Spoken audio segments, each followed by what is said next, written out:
What's up, Pinas? So yun na nga. What's up, madlang people? What's up, kapamilya? And what's up, kapuso? So, nagsandipuwersa na ang GMA7 at ang Showtime para sa isang espesyal na contract signing event na naganap lang itong nakaraan na araw.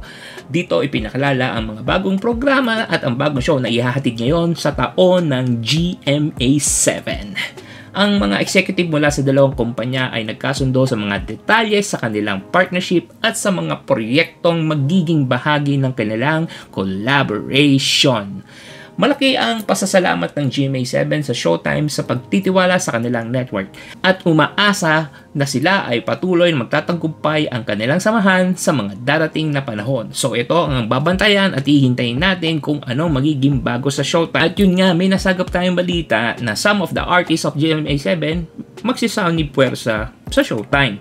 So yun ang abangan natin kung sino-sino ang papasok na artista ng GMA7 sa Showtime. So Pinas, thanks for watching.